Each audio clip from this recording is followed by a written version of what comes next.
thank you guys, Natasha and Miguel, for being a part of this session. Thanks for having us. It's really yeah, I mean, it's awesome. It's really awesome to have you guys here. I love both of your work. I've met you guys both in the past, and Natasha, we currently work together. Yeah. But I couldn't be more. Just kind of at awe of like everything that you guys have done in terms of your careers, in terms of like bringing your cultures to the screen. And so when I sort of presented the idea of having you guys coming on and sort of amplifying Latinx voices and stories in animation, I couldn't be more thrilled that you guys accepted. And so I'm really thrilled to sort of get into it. So can I do the introductions, or do you guys want to? I can do it. Yeah, go ahead. Wow. You're already doing an awesome job. Can you just talk the whole time, Bobby, please? Yeah. What's it? What is it? Please just talk the whole time. Like, yes. I'll just talk the whole time for you guys. Please. So thank you everyone again for coming here. So Natasha, my favorite person in the world, second only to Mcgill, has been a storyboard artist, writer, director on such shows as South Park, Star vs. the Forces of Evil, DreamWorks' Home, Big City Greens, and is currently creating her own project with Disney Television Animation, which is where I met her and knew her. So thank you for coming on board, Natasha. Thanks for having me. You're one of my favorite people too, Bobby. Get out of here. Second only to my dog. Where's your dog? Should hold it. Amazing. Natasha, I work with Natasha currently and in development, and she's currently, she's one of my favorite creators so far, that I've met and in Disney development right now. She's open, honest, she's very collaborative, she's very creative, and she's very just fun to talk to. So I've reached out to her a couple of times to just kind of have lunch or just have a conversation. And every time she's just sort of like welcoming and open to just sort of talk about where we are and creating our own projects within the within Disney Television Animation. So I really appreciate that, Natasha. Thank you. Thank you, Bobby. So Mcgill, my man Mcgill. Mcgill, I don't really know him, so we're just gonna kind of go move forward. No, all right, panel's over. So you can... Mcgill's my man. He has worked as a storyboard artist and director on everything from the Fairly Odd Parents, really Odd Parents. That's fine. Futurama. Futurama, you didn't know, and I knew that about you. Yeah. Did some research, did some stalking. Fairly Odd Parents, Futurama, The Loud House, the Casa Grandes, and is currently a creative producer at Nickelodeon Animation. And like just kind of like making his way up the ladder. Does anyone use that term anymore? Ladder, like a boss.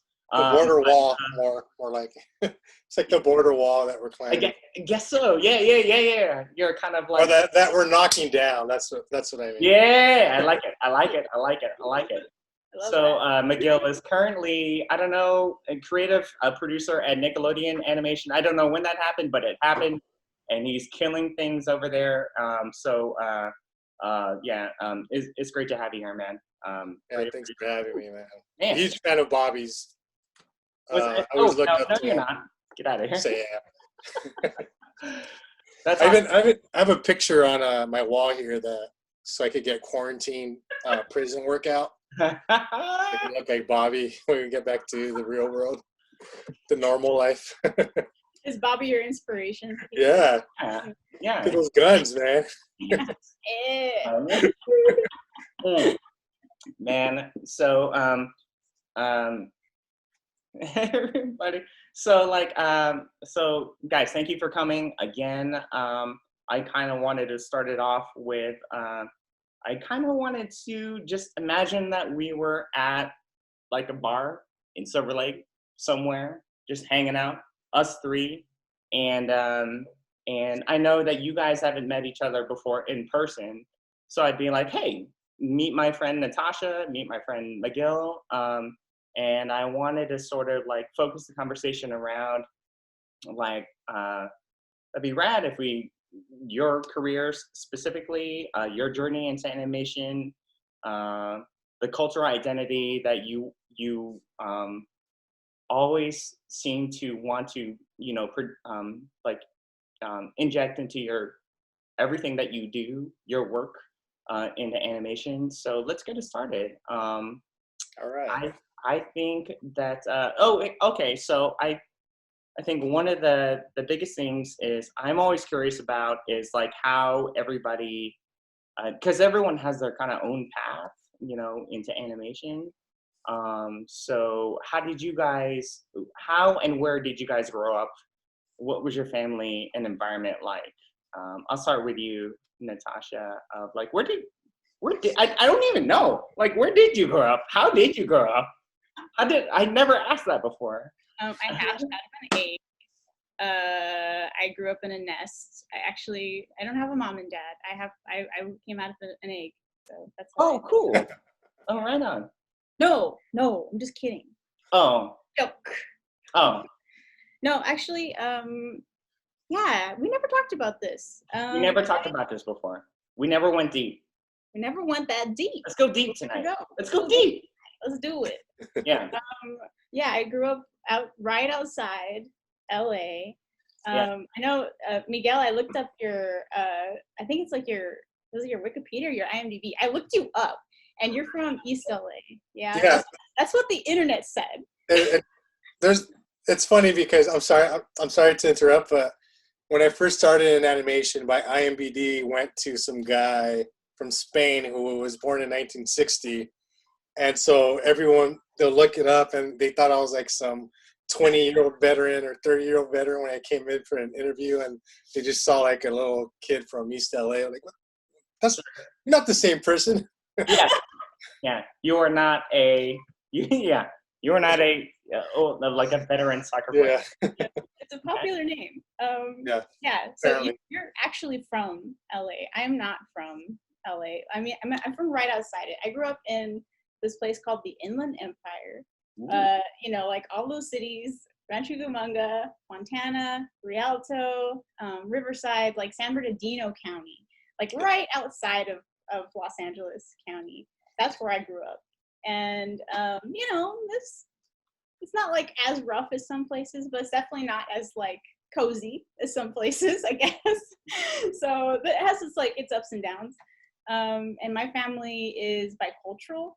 My mom is a second generation Mexican American, and my dad's his family is from Tennessee, Scotch Irish. So I'm half and half, I guess. Yeah. So that's kind of my background. Big family. I was really lucky to have all four grandparents basically in my life. So the set from Mexico, and then the set from Tennessee. So I have like that, just bicultural influence totally ingrained in me. And then from them, two big families. So lots of cousins. Like I have I don't I should have counted them before I came on here, but I have like 20 to 30 cousins. It's like, you know, combined with all the family. It's just like so many cousins. It's kind of crazy. And access to all of them. Like, it was really fun growing up because we had these giant family parties, people playing music, and like just like food, and like just really crazy fun times. So yeah, that's my background. Anyway. Yeah, that's awesome. So Natasha, really quick, what? So you Rancho Cucamonga? Is that what you said? Yeah, well, that's like one of the cities. I think we're more from like Fontana. Okay. Well, my family moved around a lot, like within those places. So yeah, pretty much because my mom kept going like, you can't go to school there, you know, because there'd be like a shooting or something, or like, you know, like in one of the neighborhoods we lived in, there was like a drive-by shooting. And like the house next door had like bullets all over it. And my mom was like, we gotta get out of here, you know, so like we were constantly on the move, just like looking for like new places to live. Is that not PC to say? I'm sorry. No, the way you delivered it. No, it's real. Hysterically, but it's okay. It's okay. I think that's fine. I think it's fine.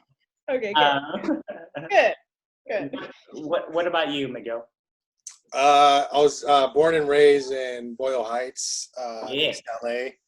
So both my parents came from Mexico, so I'm first generation. And you know, when they came, they come from huge. They have brothers. They have like 10 brothers and sisters on both sides, and I also have a bunch of cousins. But I think I come from a multi-generational family, and by that I mean the house where I grew up in. I have an older brother that's 20 years older than I am. So I kind of had, like, he's the one that kind of taught my brother and I have another older brother that's a year apart from me. And he kind of taught us how to be American. And then my dad taught us how to be, you know, more stay in touch with our Mexican side. And, you know, and then we had cousins and uncles and my grandmother and you know, all my aunts from my mom's side, just a few blocks away.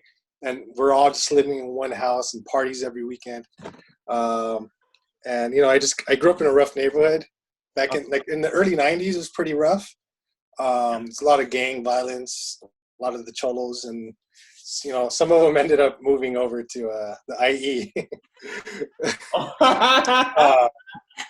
So I had cousins, you know, which you know, they're a huge part of my life because I learned things from them, and also, you know, my parents, they knew we live in a rough neighborhood, so a lot of the times they would turn on the TV. I'm like, here, stay inside, don't go outside. Or when we would go outside, we would play drive-by that you know, some of the old cholos would let us know, like, hey, you guys should play drive-by. Like, if you see a car, someone yells drive-by, you guys all duck. But we didn't, at the time, we thought we were just messing around, but it turned out like he was trying to, you know, protect us. It's like in case there was a drive-by, so we just instantly drop. And it's one of those things that still it sticks to my head, and I'm like, wow, that's how I grew up. Right, man. How did you, when you were kind of growing up in Boyle Heights?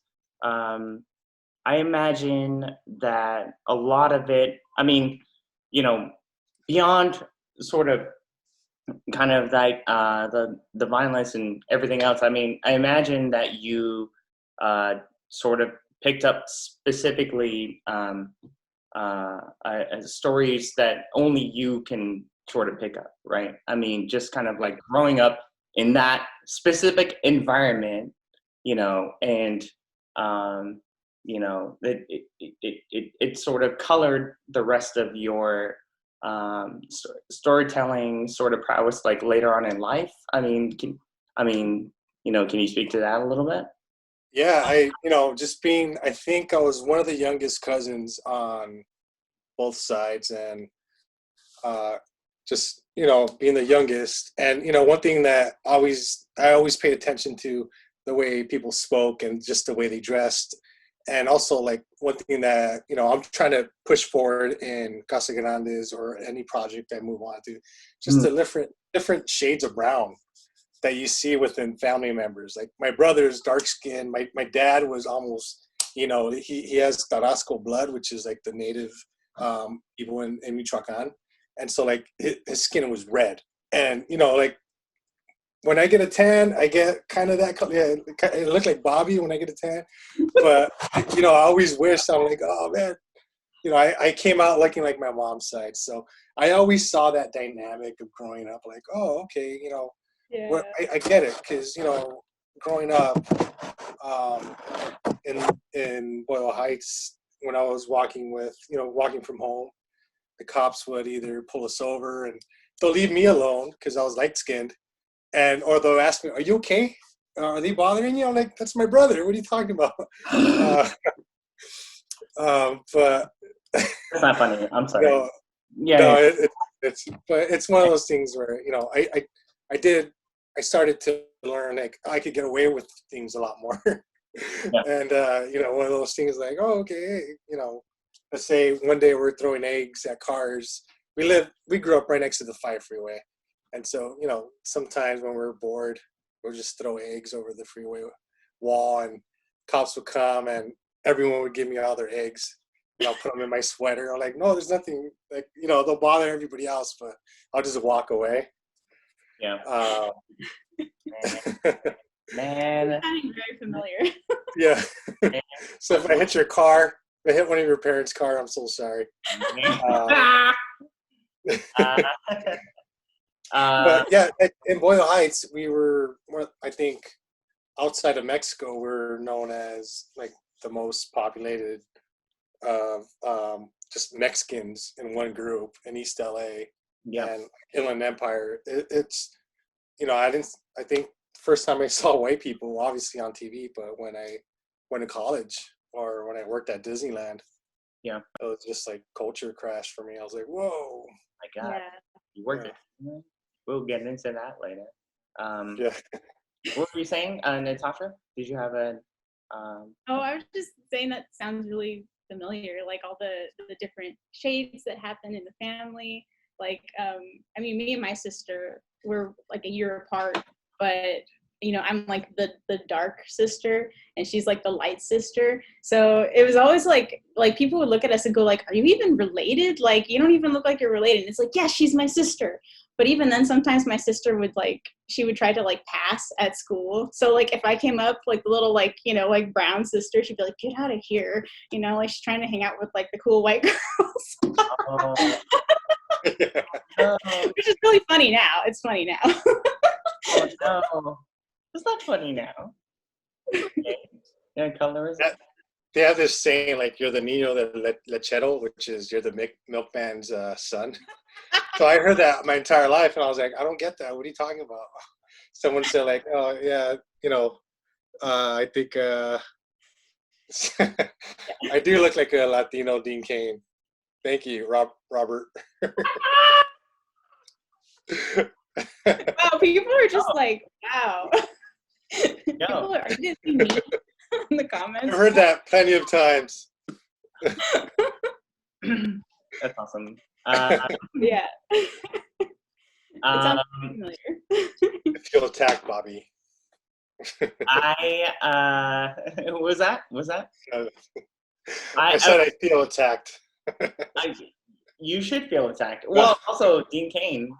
That guy, come on, man. That's a great guy. Super TV Superman, Mhm. right?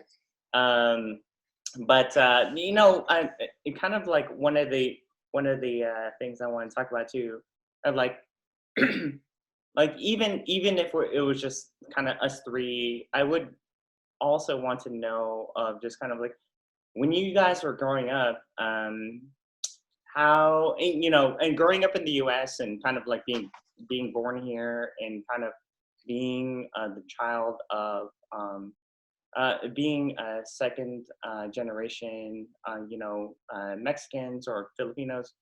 How in tune were you with Mexican culture? Do you guys think? Natasha, take it away. Do I always have to go first? You can go. Well, I could go first. Yeah, I was very in tune because I didn't learn how to speak English until I was like maybe 6. Wow. and I still struggle with this. You know, it's funny because I used to think in Spanish, and then until I got to like 10th grade, I was like thinking in English. I was like, what the fuck is that? Oh, uh-huh, uh-huh. And it's one of those things where, you know, I went to Mexico almost every year, either for the summer or for Christmas. And you know, I'm from a small town where, you know, basically everyone's related to you. So everywhere I would go, even if I snuck out or I hung out with cousins, my aunt like 3 miles away would see me and like, hey, Miguel's over here hanging out with those bad cousins of that uncle of yours. And you know, like I would get in trouble all the time. And Uh-huh. it's yeah, like my parents, they always, you know, we only spoke Spanish at home. Um, we Wow. watched a lot of Spanish TV. Newspapers were in Spanish, so everything that was around me, I would read or I Yep. would draw on. That's awesome, man. Natasha, same for you, or Oh, did I my cover it? experience was pretty different. Because when Wella came to the US, it was very important for her to like assimilate for some reason. So she learned English like immediately, and then pretty much made sure that all her kids knew English too, like really well. So I feel like that kind of like trickled down into our culture because yeah, like we weren't really as familiar with like the you know the lush Mexican customs that there were. We all had to kind of learn that on our own, you know, for sure. So when we all grew up, her kids, her grandchildren, we all basically did our research and started like, you know, trying to learn all that stuff on our own to kind of bring that culture back.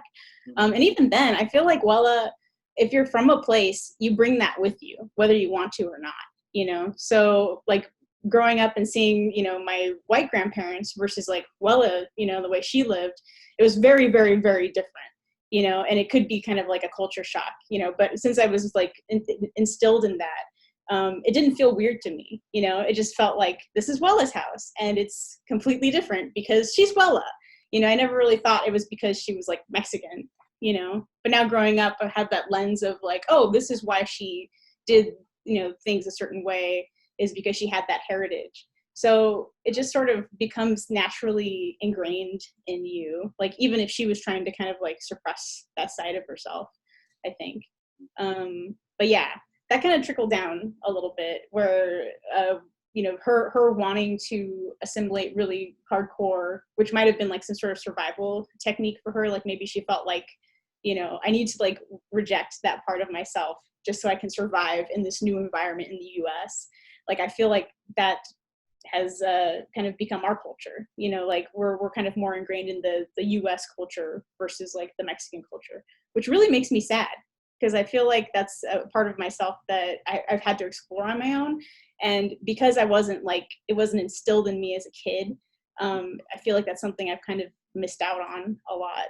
So yeah. Anyway, sorry to end on a sad note. No, no, no, no. Yeah. Miguel, go ahead. Oh, I just said preach on.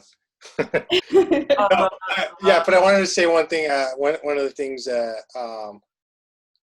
going back to that last question, I asked my mom once. I was doing some research. I was one of those kids that got in trouble for asking too many questions or questioning everything. Like, why is Jesus white with blue eyes? And you know, I would get the chancla. Or you know, I once asked my mom, like, I think I was in high school, like maybe 14. I just learned about the Trail of Tears, and I was so angry that I was like, and then I started doing more research about what happened in Mexico with all the natives and the Spanish, and I was just like, I asked my mom, do we have anything that's Mesoamerican? Do we have anything that's Aztec in this house? And like without a beat, like she had it already like loaded in her gun. She said, "You're looking at it," and like just, that just blew my mind. I was like, "Oh my God, she's right!" Like, you know, we're in it. It's us, and Exactly. you know, Yeah. it's something that I never really like. You know, I still think about it every day. Not every day, but it pops into my head. I'm like, "Wow, my mom was right. That's right." You know, the more I think about it, the more I see it's like it's all in our blood. It's all our culture. It's our passion and everything we put forward. into our work and into our art and into just how we raise our kids or how we, go about life. It's stuff that it's like, oh, it's so, it's historic, and it's just, it comes from everyone that's come, everyone that was behind you, like all your family, your ancestors and everything, and kind of feels like they're kind of pushing you forward. Like, hey, it's your turn. You put us on the map, or you put us out there. So that's why I really hold just the culture and me growing up just close to my heart, and I try to portray it wherever I can. How do you, Miguel, how do you deal with that? Sort of, I think I'm in the same like boat of just kind of like, kind of like Mexican and Filipino and Spanish colonization. Like, how do you deal with trying to reckon with what really is the culture, the Mexican culture, you know?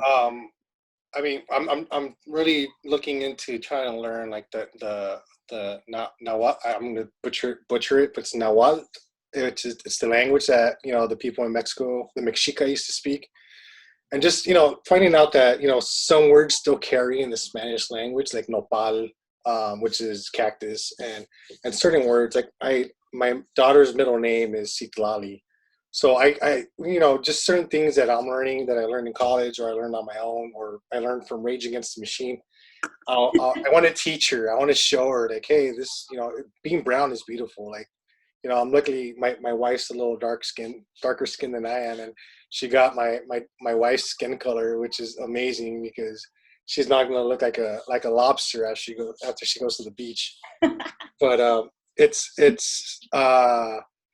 yeah, it's one of those things where I I try to just read whatever I can. I talk to people. I bring it up to like just different people how things happen. I even spoke to one of my uncles who works at the Catholic Church about it, and he was very open. And he's like, "You have every right to question everything. Like you're being taught what your parents taught you." And from my side, my dad's side, my grandfather and great grandfather were cristeros, which during the Mexican Revolution, right after they had a big Christian war, when the government was trying to abolish like all the Catholics or religions, I think. And my great grandfather and grandfather were, part of the Christian army that were fighting. And just to know, like, I had a cousin like almost choke me to death because I questioned, like, why is that Jesus blonde and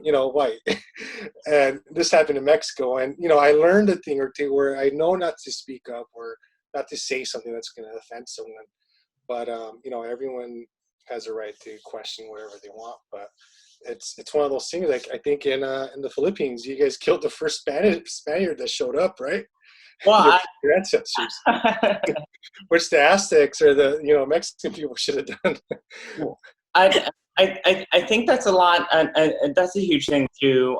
I'll say this and get out of the way, but I think that we have a lot of similarities in terms of like the people that came in and sort of colonized our people and sort of like oppressed our people into believing what they wanted to believe in, Christianity and all that kind of stuff. But I think Catholicism, but I think that actually did a lot of positivity maybe for our people in the Philippines.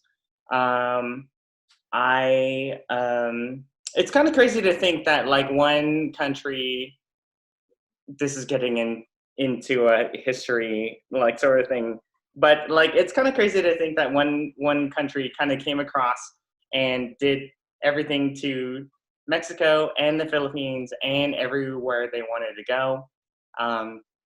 But I think that without that, I don't think we have the rich culture that we have now. So I'm gonna take the positive sort of uplifting aspect of this sort of like everything else. But I what I think with the Philippines specifically is kind of like it's Spaniard culture meeting Pacific Islander culture, right? So that has its own specific sort of like place in the world, and Mcgill and Natasha, like that, them coming over there has its own specific place in the world. So um, I think we should. I think it's okay, and I don't think it doesn't help anyone to be sort of upset about anything or just sort of mad about anything. But like, this is the way the world is, and Yeah. let's celebrate it, man. Let's celebrate it. You know, and that's what I bringing you guys on. I know that you guys are celebrate your cultures. And celebrate, even if we're like Mexican American or Filipino American. I think there's something beautiful about Americans just rediscovering their roots. Yeah, That's the beautiful thing. it is, and it's great because like our I feel like our history was erased, and it's good to know about that and then just learn it, and maybe even like Jorge Gutierrez is doing this movie, The Maya and the Three, and maybe that's going to open up more doors for everyone to pitch more, Mesoamerican tales, or tales before Spanish showed up, or the colonial, like all that stuff. Yeah. Native Americans pitching cartoons, and just having everybody just share something of their just the roots out there. Yeah. It's more diverse stories. Yeah. Great. So I'll ask you, I'll start out with Natasha. So how do you, one of these questions we have is like, do you have any advice on how to bring more of your personal experiences to your work, even when working in a big studio? What do you think, Natasha? Well, what helped me was just kind of relying on my memories, I guess. I felt like I definitely had more control over that stuff as a director, because then people were asking me, what kind of thing can we bring to this, particular part of the cartoon or whatever. And then you could literally just like go into your mind going like, what do I remember about like my particular experience? What can I bring to this? And, most of the time it would make it in. So it's pretty fun. I think that's the main thing is like, if you're like the one like lone brown person in the room, try to like use your own experience and bring it to the table, and don't be afraid to do that, for sure. I think that's why I started developing the project I started developing, because I felt like there was kind of a hole for those particular types of stories. And that's why I started doing it, because I was just like, I think these kind of stories need to be told. So, more diverse stories, even if it's not like the kind of like typical, Latino like kind of story. If anything, I think that the world probably needs more atypical Latino stories. Yeah. So, yeah. What were you going to say, Miguel? Oh, no, I was just agreeing. It's like you challenge the stereotype in a Mm-hmm. way of just, and that's one thing that we always sought for in Casa Grandes, is always to challenge the stereotype that's always put out there of like Latinos, and also like change the Latino narratives so kids could see each other and be like, hey, I could be a doctor, I could do this, I could be, I could own a store, Exactly. could have a parrot that talks. And I love what you said earlier too about even showcasing the kind of the different skin tones within that community too. Because I think for a lot of the U.S. people tend to think of Latino people as like being like one color, and like having this one experience, which is wrong. Like Latinos they're this huge group of people, and they all have like this completely different experiences all over the map. So why not bring that kind of flavor to animation? Right. Yeah. And I think what I love about your trajectories of like Natasha and Mcgill is like you guys are sort of, it feels like you guys are hell bent on a sort of like putting forth your experiences like on screen, like specifically Latino experiences on screen, like with Casa Grandes, with Miguel, and with Natasha, with your projects. And so, I mean, that's super inspiring too. That's super inspiring too, just because it's kind of like it's empowering as well, right? Of like you can come into this industry and tell your story. Yeah. No, it's great because it's one of when I first saw the design of Ronnie Ann, she was a redhead, and my daughter was just born, and I remember I told the artist, I was like, because Lincoln Loud has like 3 redheaded friends already. Like, why are you drawing this redhead? Like, why don't you make her Latina? And then down the line, I finally saw the final design, and it was a little Latina character. I was like, oh hell yeah! I Like, love it. someone listened to me. Right. Yeah. Yeah. That's awesome, man. That's cool. Wow, I love that. That's so you actually like shaped what that character was. That's exactly what I'm talking about. Like Yeah. because you were there, you were able to be a voice for like this diverse new character, which actually created a spin-off for them. So what the hell? Yeah, look at They owe you some money actually, huh? no comment. But yeah, was there a question? I can't remember. Sorry.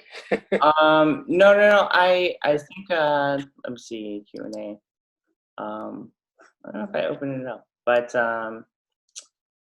what can you guys, and I'm really interested to hear your opinions about this, but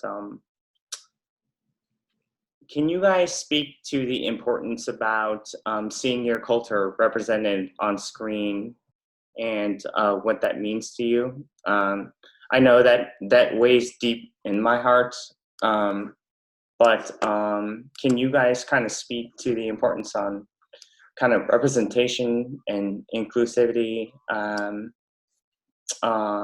in animation, that kind of thing? Hugely important. Like to have a character that looks like you or looks like your family. I mean, that just having that kind of representation, being able to see yourself on the screen. I didn't have that when I was a kid. I didn't have any kind of thing that showed me like that my way of living or my family was normal or anything like that. So that's something I've always definitely aspired to is like, man, I want to make a cartoon that, a little girl like me could look at and be like, hey, there's my family. Like, I'm not weird. Like, I'm not like, it isn't like crazy that we have this like mishmash of cultures or, that we're minorities or anything like that. It's so, so important, just to make people feel normal and welcome in this country. I think, it's super important for U.S. animation to cover all the bases, I think. Yeah. Yeah, and touching back on what Natasha said, it's the power of reflection too that matters when kids see themselves on the screen. When I watched The Proud Family, I was like, whoa, like there are different shades of brown on this show. Or watching The Sandlot, and I can't remember the main kid's name, the kid that goes off and plays for the Dodgers. Like that was the first Latino kid that he was portrayed as a hero. I was like, whoa, that he was kind of like our superhero growing up. But also telling stories from our POV with our voices is one of the most important things we could do and studios could do to kind of represent a culture, and also making the show and stories universal, which is something that kids from from India or Indian American could see it and say, hey, look how different they are, but we're kind of similar at the same time. Mhm. Same dynamics, the same fun family humor. Just telling like the chancla, which is a sandal, is universal. Everyone gets it with the sandal when you're being a bad kid. But it's like going back, you challenge stereotypes, and by you challenge these stereotypes, you just don't put like a little nugget in the story of like, oh hey, they're eating tamales, and that's the most cultural thing you're gonna add into that episode or story. And it's like, no, we don't want to do that. We want to make it more about the culture and never poke fun of it. It's always like, it's never the butt of the story. It's just making sure we gotta have just really care and love and make sure we don't offend anybody, and we try not to, obviously, but it's it's sometimes you make these shows and you'll get a note from like network or something like, oh, I don't think kids are going to understand this cultural thing. But at the same time, you got to be more like, hey, the kids are going to be watching TV, and then they're going to visualize what's going on. They're going to see what's going on, and they're going to laugh, because they might not get it, but their friend might get it, or their parents that are watching it with them might get it. And that's one thing, like, I want just everyone to have like a open book, and just same way how we grew up watching cartoons. We kind of assimilated to what was on the screen, and like, oh, that's how I have to be now. I'm a kid entering like middle school. That's how I have to be thrown into my locker. Yeah. Or I'm gonna get bullied. Yeah. Or so kids are gonna represent themselves with, doesn't matter what color the skin of the character is. They're gonna see themselves like, oh man, that kid, he has a funny haircut or whatever. But it's stuff like that that's very important for me, that we portray within our show, and portray wherever I can. I just try to push it forward. Yeah, normalizing these stories humanizes these stories. Like, because I feel like a lot of people grow up with that sense of like being the other. I mean, I know I did in a lot of ways, that I felt like I didn't really fit into certain ideas of like what Latinos were, or even like, what white people were. Obviously, white people look at me and they don't go, fellow white person, So I never really felt like I fit in. And by that, I kind of felt like I was dehumanized a little bit. Like I felt like I wasn't quite there. People couldn't relate to me. So by kind of like normalizing these stories that feel like they aren't normal, you're actually adding humanity to these people. You're giving, this breath of life to these people who were kind of hidden from view before. Giving that sense of vision to people. It's really important.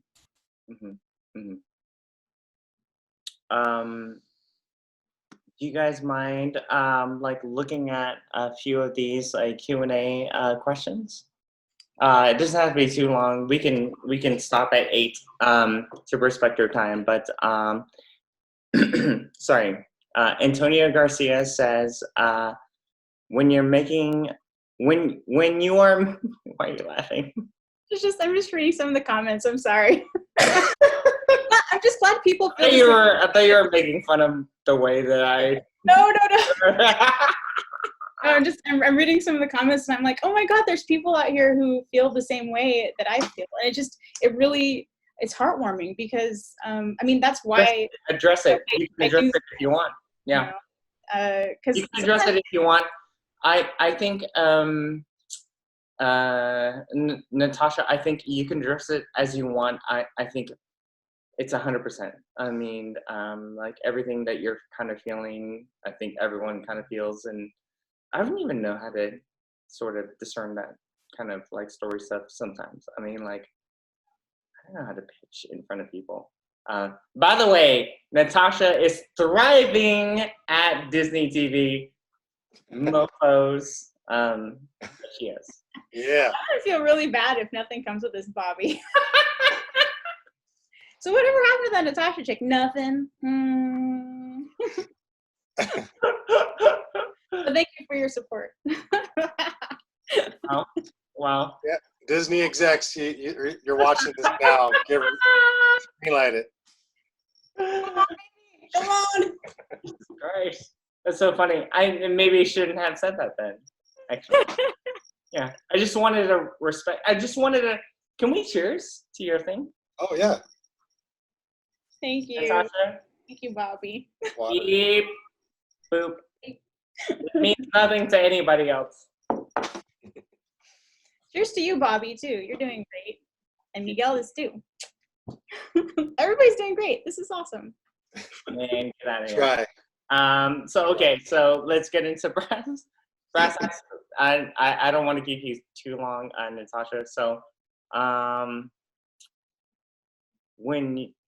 so Antonio Garcia, you can see these too, by the way.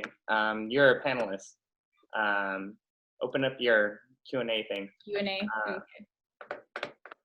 Yes. So if you want to read Antonio Garcia's second thing. When you're making creative decisions, do you interact with LatinX, BPOC higher ups? If not, how are these conversations done, and how do you feel in those moments where you might be the only Latinx person in the room? That's 4 questions in one.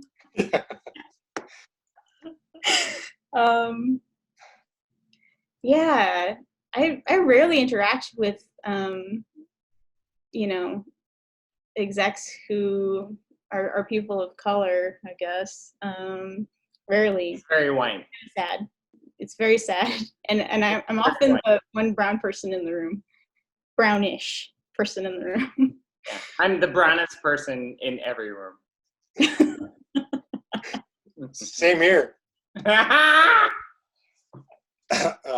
Me and Jermaine. Me and Jermaine are the brownest people in every room. It's sad. It really speaks sadly of the industry. But I really genuinely feel like change is coming, and the fact that we're able to make the shows that we're making, I think, is speaking to the future of animation too. So don't be dissuaded. Don't be discouraged. Yeah. Yeah. That's cool. That's a great answer. Yeah. I for Casa Grandes, we had a cultural consultant, producer, emperor, whatever his name, his title is now. It's Lalo Alcaraz, and I brought him over from, I think he was wrapping up on Coco over at Pixar. And when, Casa Grandes was just starting, I first contacted him and I let him know, like, hey, dude, I don't want to offend anybody or just tell people like, hey, no, that's not the right way to do it. You're going to offend my people but I don't want to offend anybody else. So when I brought him over and, Nick hired him to be the cultural consultant, it was kind of like a weight off my shoulders, because I knew I had somebody else in the fight to help me bring more people into the studio. And, one of the first things that I did, and I spoke to all the leadership on the show, and I said, if we're going to move forward with this, the Casa Grandes, I want to hire people that look like the people we're making on the show. Mm-hmm. And, I think right now I could be wrong, but I think we had the most diverse crew in all of animation, and cast and crew too. So it's great to, I brought, like, I kind of helped bring all these people in, so I wouldn't be the only person of color or brown person in the room. But it's still in your head when you walk into the room. You still try to notice, like, oh, let's see. Oh, okay. There's a brown person, or there's someone of color. At Nick, there was a time where I think I was the only Latino board artist, and it's now I feel like there's so much diversity, and it's only going to get better. And it's a whole collaboration of people that are working on these shows, and it's the thing that matters to me is, like, if you have passion and for the work that you do, like, you're going to get hired. And there's a lot of good people that are running the studios, and they're like a friend put it a good way, is like, they're helping you shatter that glass ceiling that Yeah. you couldn't get above, and you kind of have to help yourself and stay at Mhm. level and earn your spot at that table. And I know, Natasha, that you're going to be going through this when you're going through your show, and I'm going through it now. It's just it's cool just to like listen and watch and see why people are there, learn from them, and then down the line you can help other people elevate to your level or higher. And that's always been one of my main goals, to kind of it's been a lifelong dedication for myself to always just hire people that that probably don't have the chance to get in there. I kind of take it to like, they saw me walking in and they saw me light skin, and then they heard me speak and they're like, oh fuck, he's too Latino for us. But it's one of those things that's like, I know there's so much growth that you got to go through, and that's one thing I want to aim for, is just help everyone out wherever I can. Yeah, man. Totally agree. That's a huge goal for me too, is like definitely helping other people up as I move up, and that's one of the main reasons why you work super duper hard and try to kind of like ascend the ladder, is because then you can be in that position where you're the one saying, hey, this character should be Latina, or this is the story that we should tell around this character. I mean, that's the only way you're going to do it, is by kind of like proving your muster, working super hard, and just getting in there and proving you can do it. So it's kind of, it's a lot of pressure to have to work under. Someone said immigrants get the job done. Right. In the comments, these comments are just like really cracking me up.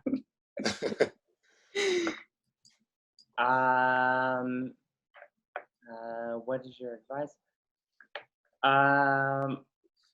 So Natasha, you can see these like questions as well. Like as many as you want to like field.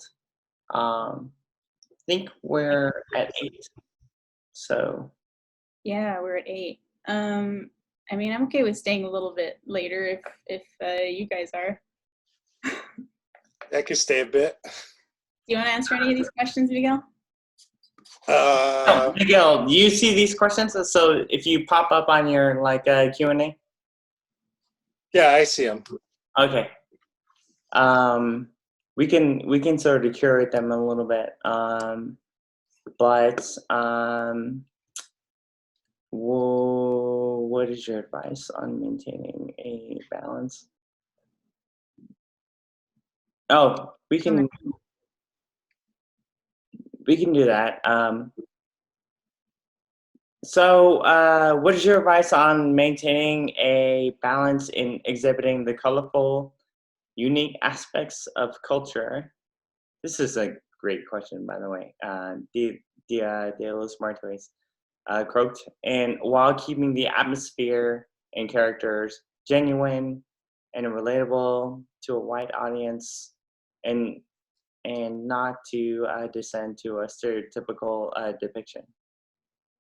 And that's one. That answer could be obviously making the story universal, and that's one thing. Lalo Alcaraz wrote that script, and I got to direct it, and it was one of those things where he worked on Coco, and he tried to make it as different as he could, and he did. He successfully did, and it's one of those episodes that we got. It was one of the first ones we got to share with everybody, and I think it was one of the first ones we put out online, or maybe the second one.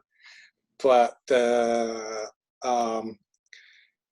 just making sure it's universal and people could understand. So we put it in a different perspective, where the neighbor lost her pet frog, and so we kind of put it in a way where Rosa, the grandmother, the abuela, had to teach the young kids about Day of the Dead, because one of the first things Ronnie Ann, our main character, says, like, oh yeah, it's about Halloween, right? And it's like, no, it's not about Halloween. And that's how we made it universal. It kind of taught the audience and, you know, a lot of the people on the crew were like, whoa, I had no idea this was, you know, how Day of the Dead was. And, you know, even though they watched Coco, it's not going to stick in their head. They're like, oh, that's cool. That's a funny movie. But you know, thinking about it, it's the actual, that's how, you know, we kind of celebrate Day of the Dead. Right. Right. But yeah, just making things universal. And, you know, yeah, just kids will get it. Kids will understand. Right. Yeah. What? Okay, so, Natasha, how did you get started? Also, how can I apply to intern with Natasha? Does it make sense? I don't need to yet. I'm sorry. I'm just working by myself in a I just read that as it came along.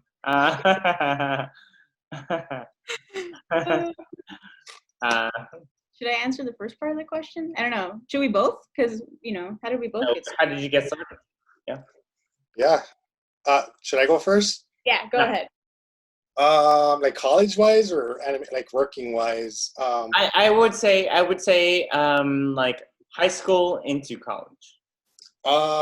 Yeah. So I always loved drawing. I was into comics, and I always drew. I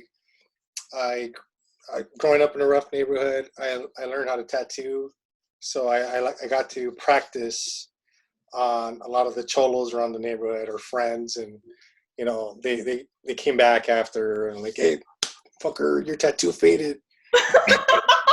But I wasn't putting that much pressure on the tattoo. You killed Natasha with that laugh. This is amazing. You killed Natasha with that laugh. This is how he practices drawing skills, by tattooing people. Yeah. Killed Natasha with that laugh. I was just trying to, you know, earn a living, and then I went to the art institute at the same time I was doing these shitty tattoos, and like the first year, like something, you know, I don't know if I was doing it wrong, but my whole thumb was numb, so I couldn't really grip a pencil right. So like the first year of college, I was just like breaking pencils because I didn't know how much pressure I was putting on, and I jumped to using only lead pencils because I couldn't break those. So it was one of those things where, you know, I attended college and I went to the art institute, and then, you know, first thing they tell you at the school is like, look around you. Look at all these students surrounded by you. You're gonna end up working with them, so don't piss anybody off. Don't like so. You know, I wasn't gonna come in and be an asshole to anybody, but this guy was a completely asshole to me, and he's the first one to call me up for a job. No, I'm just kidding. His name's Ian Hamilton, and he actually called me up on a Thursday, and I got a job at a small studio, working a commercial studio, just doing everything and anything. So I wore different hats. He called me on a Thursday, and he was like, "Dude, can you get your portfolio ready? I have an interview set up for you tomorrow at 10." And I was like, "Shit." So at school, and I was still attending college. At school, the only storyboard I had was on. I won best quarter storyboards, and so they framed it. And I was like, "Shit, all right." I was working in Beverly Hills. Do I drive to Santa Monica, grab those, and then somehow take a picture or scan them and go to FedEx? And like, you know, just the you know, this was like at 6:00 in the afternoon. I was like, traffic's gonna be crazy. So I went home and I created 3 storyboard scenes: action, drama, and comedy, because I had no idea what the job was going to be. So I just did it on my computer, and then, you know, I printed them out at the FedEx in the morning and drove straight to the studio. I dropped it off, and I got hired on the spot. Wow. But, you know, later on I found out that, you know, I looked back at those boards and I broke the 180 rule. I didn't know what I was doing, and I basically learned how to storyboard on that job. and with the help of like watching cartoons like Chowder and watching whatever I could get my hands on, and I studied and I watched and I learned. I saw what they did on the cartoons, and I'm like, oh, that's cool. Like I could, mash things together and figure things out. So yeah, I worked at Pink Panther and Pals for like a couple of years. It aired on Cartoon Network like at 4 a.m. on a Sunday, so nobody watched it. And then I just jumped from studio to studio. I jumped to like small studios to wore different hats. I did boards, character designs, props, animation, and then I jumped over to Rough Draft where I got to work on Napoleon Dynamite. Only lasted 6 episodes. But I saw a pattern. I was like, oh, cool. I got to work on a Latino character, which is Pedro from Napoleon Dynamite. And then right after that, I jumped over to Futurama, which I worked on Bender, who's Mexican. He's made in Tijuana. And I always forget about that. and then, just like that just opened my mind. I was like, wow, that's so cool. Like, all these characters, we're kind of poking fun at them, but at the same time, a lot of the audience responded positively to these characters. Like they love these characters. Yeah. And that always felt like I try to sneak in whatever brown person I could fit in, because when you watch cartoons, in the background you always see like people of color just peppered in, and same with Hollywood. And I'm trying to reverse that with Casa Grandes, which I'm trying to make the show look like a real American city. That's, if you go to New York, you go to any major city, you're going to be walking in a sea of just like a rainbow of colors, which is amazing. And that's what, that's America right there. And to represent it on a cartoon or even a show is something, that's why I love Spider-Man. And the new Spider-Mans with Tom Holland. You see the school, it's like, oh my God, that's kind of how, Silver Lake is now, or Highland Park is, or Eagle Rock. Yeah, that's awesome, man. That's awesome. Yeah, no, that's awesome, man. I mean, I think everyone's questions are just about just kind of like how they love their representation. But I think for you, Miguel, I mean, that's awesome, man. I thank you so much for coming on this sort of like podcast kind of thing, panel kind of thing. You're amazing. I love what you're doing and trying to represent your culture and your crew. Yeah, man, I think I appreciate it. What do you think, Natasha? I think Miguel's pretty awesome. Yeah. I want to work with you. Oh, you guys are awesome. I'm so sad that we haven't met in person. Well, it's a small industry, so all 143 people watching, we're going to end up working together. Yay. Or I'm going to be working on your shows. I hope so. I really admire you both. Truly, honestly, and this is kind of like being really honest. I just kind of like I really admire your guys' attempt to sort of include your sort of cultural and sort of like live life of experiences in television. Mcgill, you as well. Natasha, you as well, although we can't talk about it. But I'm the biggest fan of Natasha. I'm the biggest fan of Natasha. Shut up, Bobby. Anybody can ever like and like sort of see. I'm a big fan of yours too, dude. No, get out of here. Shut up. You're the greatest. Just kidding. I admire you. Oh God. Natasha is be prepared, world. She's coming after you.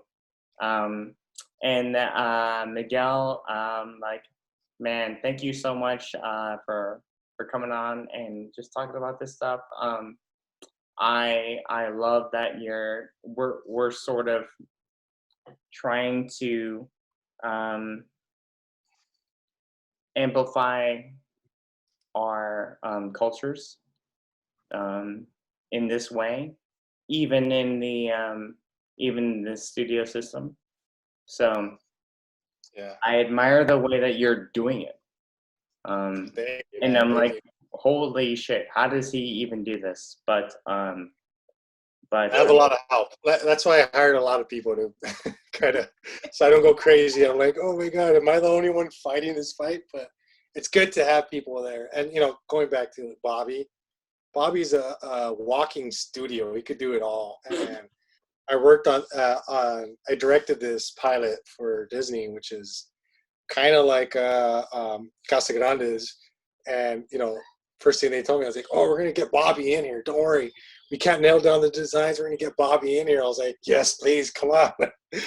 I heard it for like 2 weeks, and then finally Bobby walks in. I was like, holy shit. And all the work you did for that project was amazing. And thank you, man. you actually drew one that reminded me of my brother who passed away. And I still have it. Have it framed because it's one of those things, right? It's really close to my heart that you never met him, but you nailed him. And it's one of those things that I love. And that's one thing I love about art is it just unites us. And, Bobby, you just came in and you just tore it up and delivered everything that was just fucking beautiful. Come From on. colors and everything. So Bobby's the GOAT. Like, seriously, He your is. reputation just precedes you. But you're so humble about it. Like, I'm just like, Bobby, just own it, okay? You're fucking awesome. Like, Yeah, seriously. I don't even know how you do it, man. That's incredible. I think it's more meaningful for you, for me to have you guys, Natasha and Miguel on this podcast. So I don't even know if it's a podcast. But but just like everything, just kind of like sharing, like, dude, come on, Latinx experiences, like in animation, that has to happen more.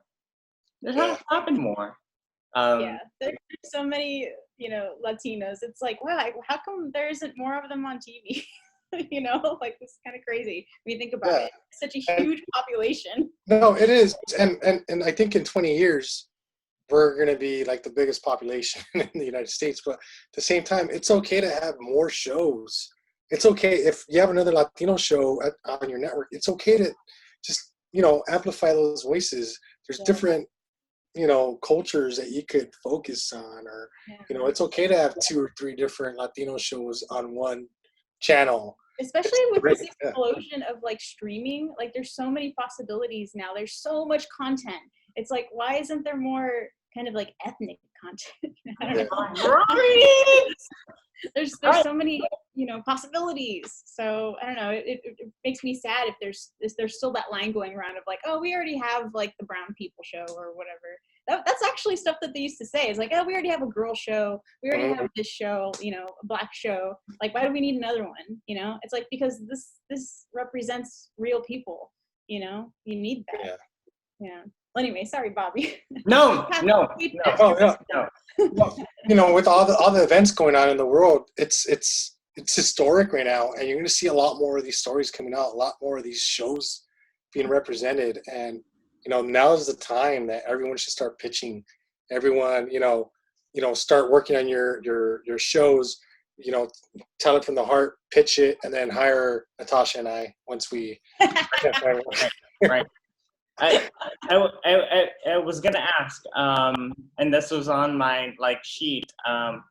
What do you guys want to see more, like moving forward of like of Latinx like stories being told?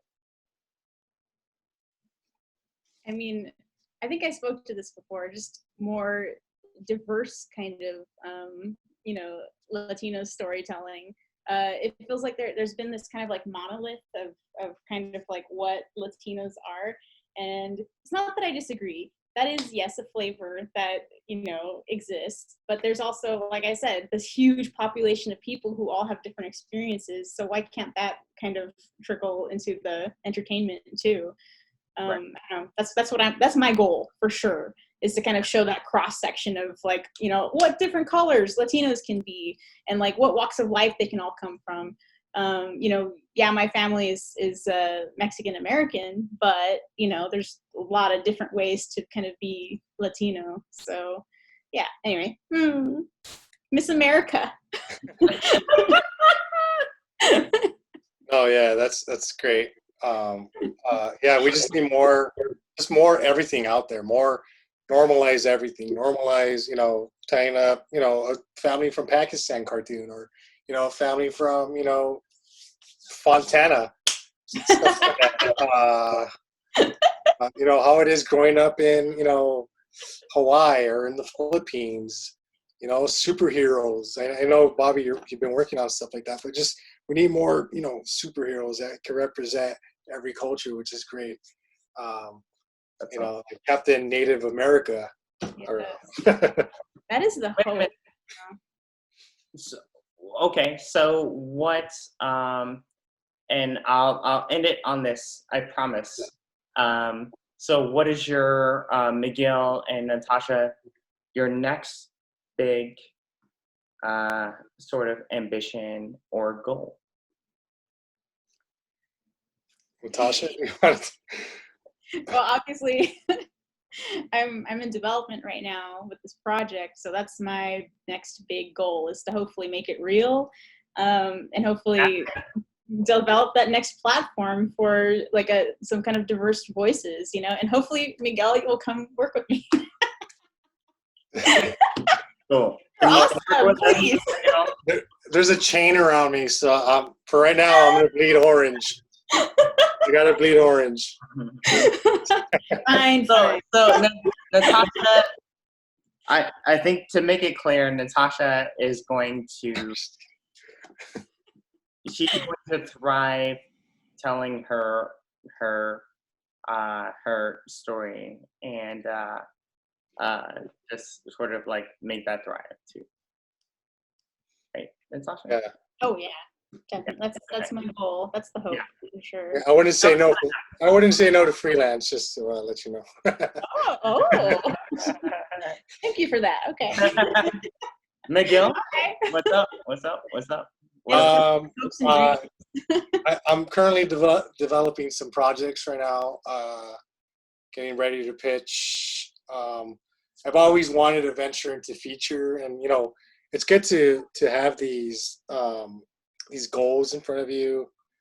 So I always said in 10 years I was going to work in feature, but like I'm already on my 11th year, and I helped create the show, the Casa Grandes, and I kind of get to just represent the show and help the show to what it is, and I get to share the vision with all the artists that work on the show, and it's amazing because it's a collaboration. It's you leave them alone, and then you see what they turned in, and it's so gorgeous because they're there for like board artists, so they're working on their boards, and they just show it, and I change one like an eyeball, and it's perfect already. So I think one of those things. I think I think we have like 28 seasons left of Casa Grandes and a couple movies. So I do want to work in feature and maybe make my way to live action one day. It's always been my dream. Yeah, that's awesome. Wow, congratulations. That's really, really cool. Gosh, so proud. I mean, yeah, that's what me and Natasha are hoping for. It's gonna happen. I mean, the 28 seasons aren't greenlit. I just keep please. Just throw it out there in the universe, and it's gonna happen. Oh, okay. Yeah. That sounds easy. Okay. Yeah. That's awesome. I hope that we actually get to have like a real beer thing after the COVID's done. Oh yeah. Yeah, you guys are really awesome. So Yeah, I know. That'd be cool. But I will be respectful of your time. It's been 8:22. What do you guys think? We can close it out now, and we can kind of say our goodbyes and sort of like advice for people that are trying to make it into the industry. What do you guys think? Yeah. Should I go first? yes. Just always work on, cater to the studio you're applying to, and always, whenever you're working on your own project, do something that you want to watch. Um, because if I've gone through pitches where they change everything, and at the end of it, it's like something I wouldn't want to watch, and I was like, no, that I feel like I'm working on somebody else's show now. So you know, and not every show is going to be good for you, and that's one thing I learned the hard way. I thought, I think I need a break. Let me work on this preschool show, and I kept hitting a wall. I was like, no, I need to go more on the comedy side or action side, and just slapstick. Um, How did Miguel? How did you kind of find out? Because you liked animation, but like, how did you kind of find out like what you specifically wanted to do in storyboarding? I mean, like, um, I yeah. So when I graduated college, I had a character animation degree. So because our school, this is when 2D animation was kind of dying out. yeah, And they said, "Oh, you can't work in 2D animation." This was back in 2008, 2007. So they forced all of us to do 3D animation, and so I was there working on in Maya, and I hated it. I was like, right? "Oh," and our school was right next to uh, all these video game studios in Santa Monica, and they gave us a tour, and we just saw people with like cots under their desk, and I saw someone like sleeping with all these soda cans, and I was like, "What's going on? Like, it smells in here." And I found out that they were staying up all night working, and I said to myself, I'm never gonna work in 3D. I'd rather work in 2D, and that's one thing that I always focused on and made sure I worked on my art. I saw what was out there. I drew every day, and it's like anything you do. Like right now, I just been focusing more on story and scripts. So like the more you work on it, the more you read, the more you do it yourself, the better you're gonna get at. And I can't wait to dive into that. But when it came to drawing and storyboards, it just doing all these film studies for film. It's just take the scene. One thing I think I for one of these events, I would give advice to and portfolio reviews, and I would say, pick your favorite scene and from your favorite movie, and then board it out and see why you like it. And then sometimes you'll end up not liking it because it's like, that's it, that's so dumb.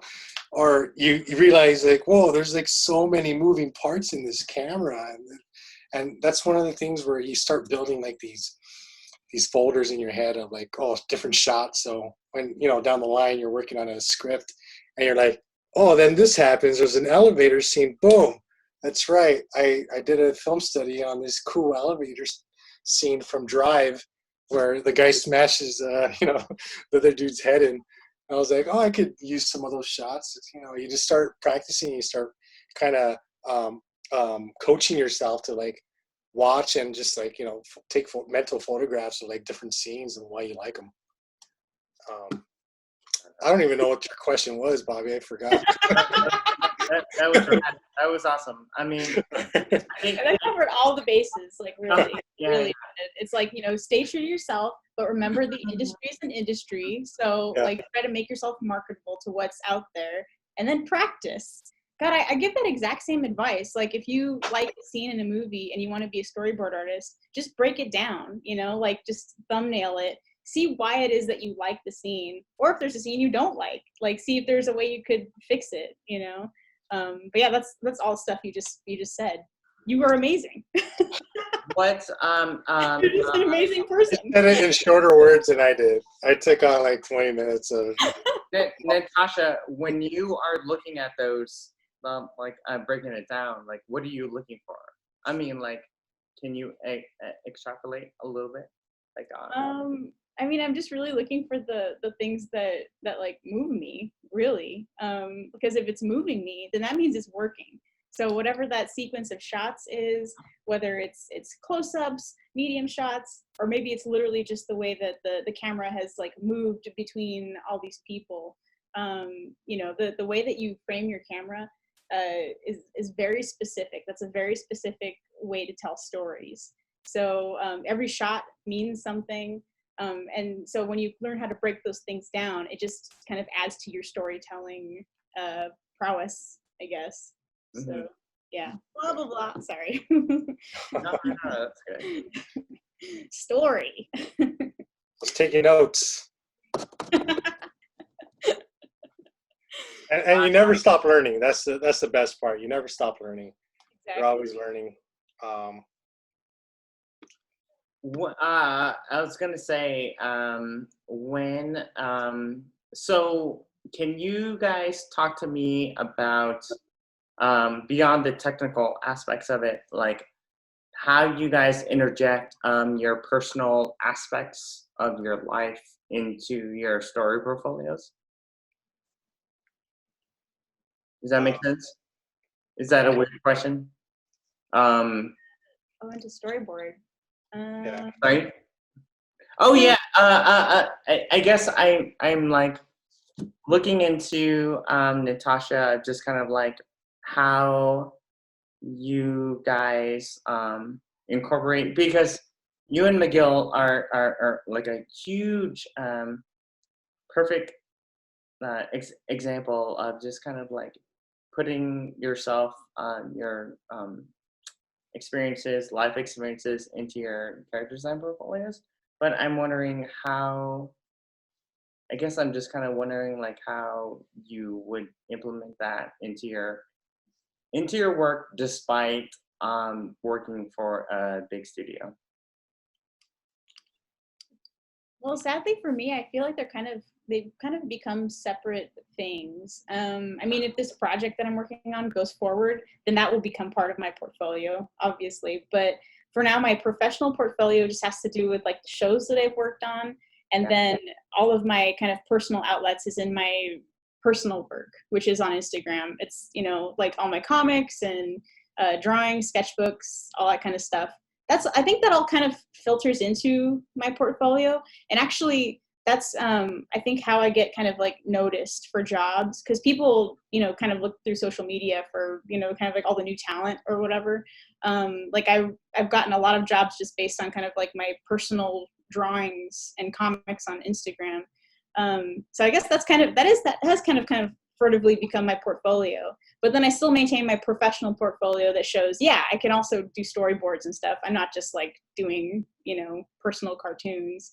So I guess it's like a two-part kind of thing, show that you have like a mind of your own, that you can direct, that you can think on your feet, but then also show that you have that kind of, the chops, I guess, just to be able to board too. Does that make sense? Yeah, it does make sense. Yeah. That does make sense. Yeah. Do you have any thoughts on that, Miguel? I mean, I haven't worked on a portfolio in like 8 years now. I've been at Nick for so long that I think I'm gonna work there until they change the name to Nickelodeon. But when just working there, I personal stuff. I really don't share that. I do sometimes. I know I need to start working on it, but I do have sketchbooks everywhere I go, and I sit down. If I'm stopped at a red light, I'll sketch and draw, or I'm waiting for my wife or daughter. I'll just sketch and draw in my bedroom or couch. But with portfolio stuff, and boards. I think it's just the way you board and what you want to show. I've always I always loved punching up scripts, and Yeah. I was very. I've been told like you draw so the characters, you make them look so angry and so passionate, and just like, well, I can't show that in front of you guys, so I portray it in my boards. So like they're angry, I'm gonna show them when they're actually angry. Right. Right. I think maybe it's like ultimately it's like, what do you guys look for in portfolio boards? What excites you in portfolio boards? I mean, obviously, if we could, for our show and for different shows, you got to nail the style and see if you're a right fit. If you could draw in the style and just to show that, So one thing I look for is if you have the fundamentals that you need to know how to storyboard. Obviously, if you have the connective tissue in there that connects all the movements and everything for every character once, because there's a few things that people learn along the way, especially working as a board artist and learning on the job, is after you're done with your board, other people are going to take your board down the line from design to props to color and then to animation. So if there's not some of that connective tissue, it's not going to work. There's going to be issues. There's going to be some retake money that's going to be more expensive for the studio. So we kind of have to catch those before we send it out. Mm-hmm. And a good board artist would, I think for my part is someone. If you're being a teacher, I don't think it's going to be the right fit. I think if you have to coach them, then that's the right fit. So you have to come in knowing what to do. And one of the board, like, I love looking at tests, and I could see who has it. And a lot of people have it, but they're not ready yet. And I just let them know, like, just keep working on your stuff. Just keep do these film studies, study, watch what's on TV right now. Watch what's like, watch cartoons. Like, never stop watching. I'm always watching cartoons. I use my daughter as an excuse, but I love watching, Big City Greens or Amphibia and Owl House, and obviously the number one show, the Casa Grandes, and but I'm always watching, like, and that's one thing that people watch when you're working on your portfolio. Watch those cartoons and see, can my storyboard work on this show? Can I work on this show? Mm-hmm. And it's just learning that stuff. And I studied a lot of The Simpsons, and I watched The Simpsons as I was boarding my entire career, and I was like, oh, that's cool. That's sitcom style boarding, and more prime time. Miguel and Natasha, do you guys kind of feel like it's more of the writing or the storyboarding, or both? Because I know the writing is a huge thing, right? It's kind of like how you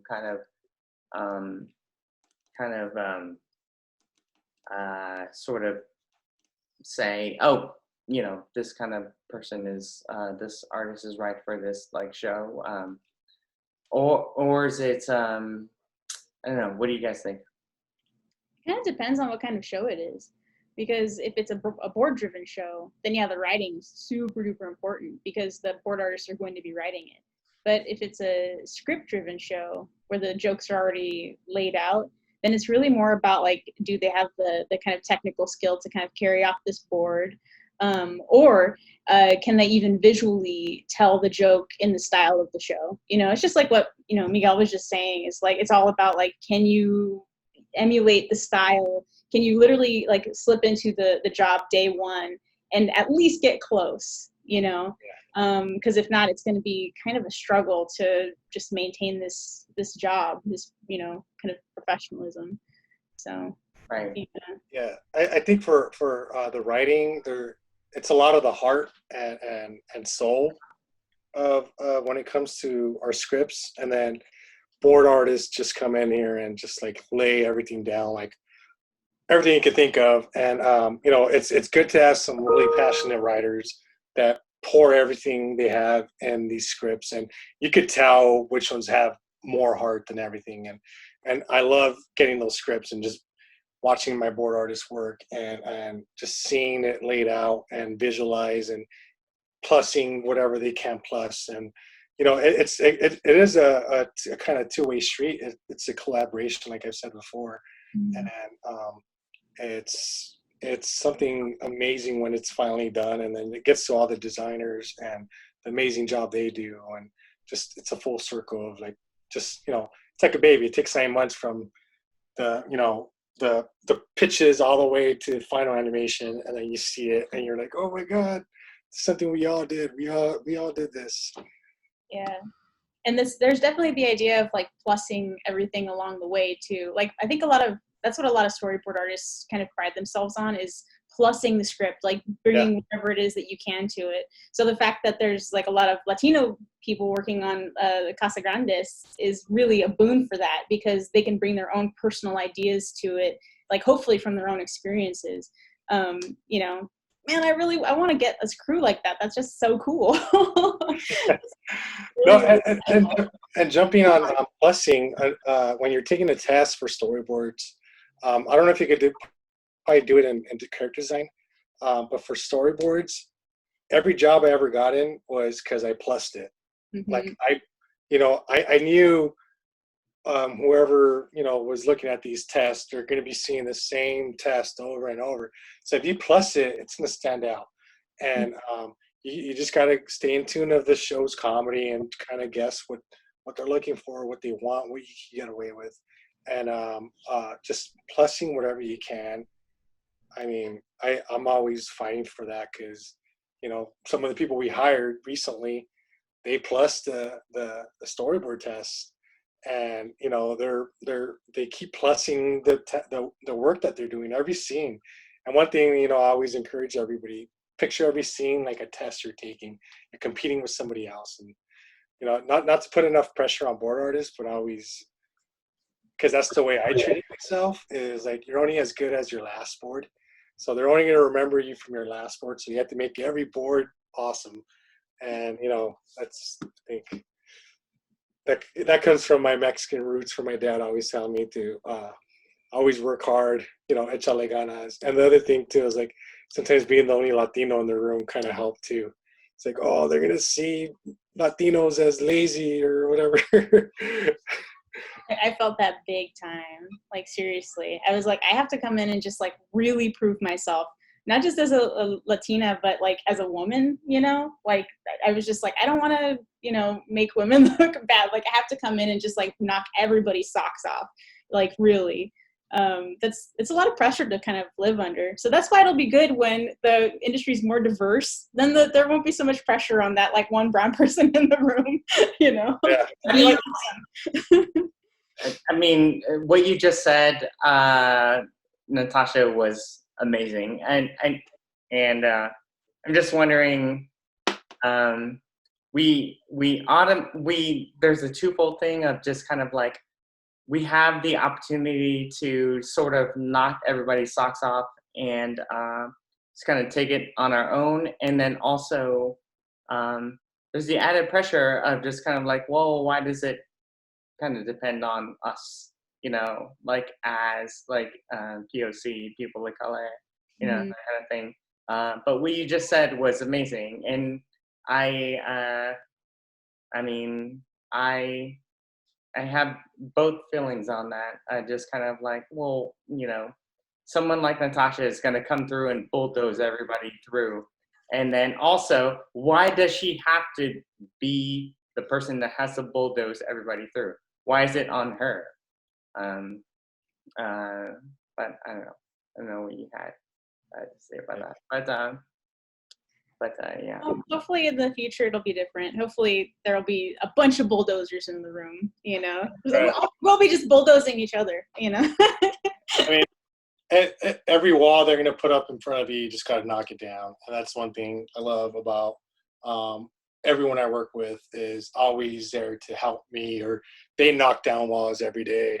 and just not being in those meetings is or just outside of the world, outside of Hollywood, there's always people knocking walls, and it's one of those things that they're kind of, we don't realize now, they're the silent warriors, but they're paving the way for everyone else to come up behind them, or like that's why I always look up to Jorge Gutierrez. Every time I have a question, I'll Yeah. send him a message, and he'll respond back, and he's like, don't worry, just do it. I mean, that's awesome. I mean, and going back into, can we go back into the Q&A? Oh, I mean, we're running short on time. But maybe last question, Soraya Nasiri, my friend. She says, hey guys, thank you guys for doing this. My question is, how do you get people who can't relate, quote unquote, white execs to relate to your storyboard project without compromising it?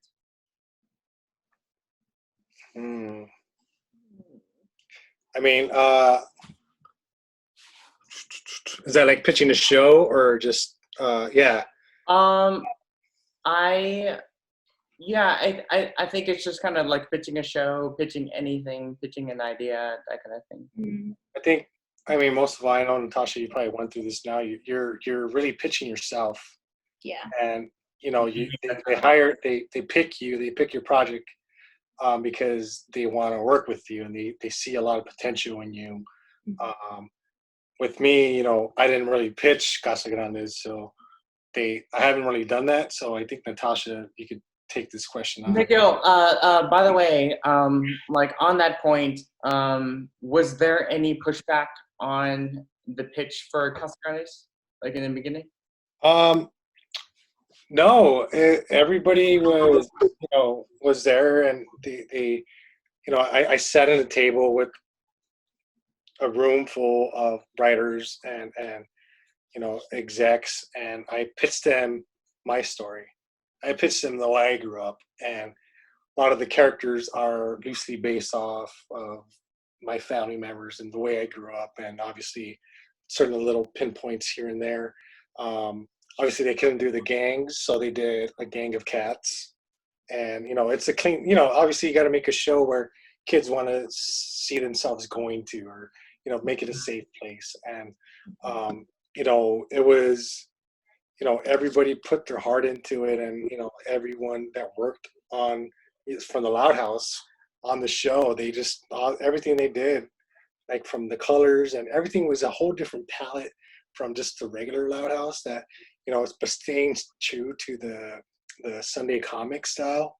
Yeah. It was something that we I walked in with a stack of books, like, hey, this is what we're gonna do, or everybody brought in their books, and they just picked colors and just played around with whatever could work and stick, and there wasn't any pushback. It was more like, hey, let's do this now, and Awesome, man. I'm happy that it got us where we're at right now. We're season 2, and it's gonna be awesome.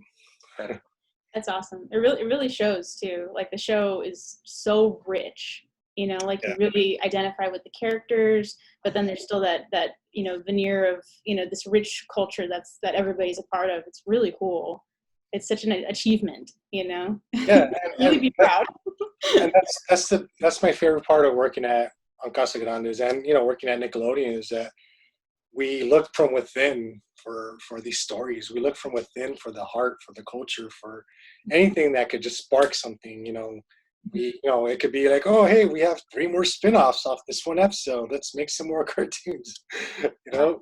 I think that's actually the part that the execs respond to more, is like, are you creating characters that are memorable, relatable, and then all the other trappings, like the cultural stuff, will fall into place. Like, as long as you're not kind of making it from stereotypes, and you're creating real people for the screen, I feel like there's not going to be a lot of pushback, because that's what they're really looking for, is like a story that is relatable. Yeah. And luckily, I think that's actually like a boon for me, because since I'm coming from like the bicultural kind of storytelling, I can see both sides. Like I see like, you know, my white half of my family and my Latino side of my family, the Yep. similarities there, the similarities of character, the similarity that, you know, these are all hardworking people who just want to, like, they love each other, really, they really, really love each other. And the most important thing to them is family, you know? So even though there's these two separate cultures that seem completely opposite, there's this core similarity, you know, that you can speak to. And I think that speaks to the kind of character that people want to see, for sure. So as long as you have that, I think execs won't be like, well, what about the parrot? You know? So it's like, yeah, but the parrot's cute, right? Yeah. You know? Like, we could beat up the parrot, and we don't have, you know, we can't beat up the human kids. I admire you both of just kind of like bringing your kind of cultural experience and upbringing into animation now, and I hope to do the same thing as you guys. But thank you guys so much. Yeah, so it's 8:48. So like we've already expended your time already, but thank you guys so much for sharing your stories, sharing how you want to sort of expand like Latinx like stories in animation. I mean, whew, I mean that's awesome. I mean, I look up to you guys. So whoops, people are. Oh, thank you guys. Thanks for coming. Thank you.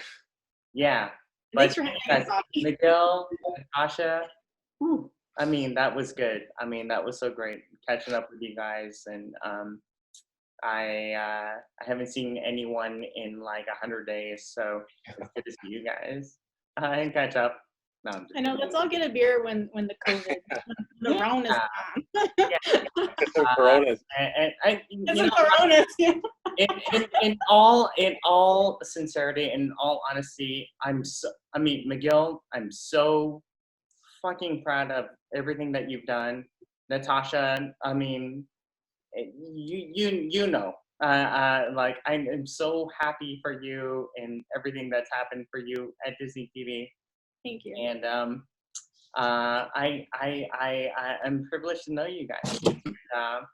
I would love to see more of this happening, like this more like Latin Mexican storytelling, like in animation, and I can't wait to see everybody's work out there. You know, yeah, Yeah. it's been amazing. Thank you. Thank you, Bobby, Frank, and Nate, Trent, for putting on this thing. And it's amazing that you guys are doing this. And I can't wait for everyone to pitch their own show. Like there's so many Latinos out there that we need more representation out there just to show. Yeah. And can't wait to, you know, to switch channel by channel to watch every Latino show. Or, you know, it doesn't have to be Latino. It could be anything. You know, it's just more representation out there, which is awesome, and I can't wait. And thank you for doing this. Thank you, Natasha, for being awesome, and thank you everybody for, you know, I did do this standing up, and I almost passed out.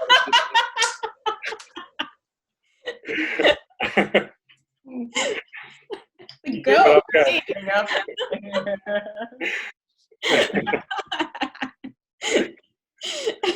Now I feel like a lazy Mexican. I've been standing like this the whole time.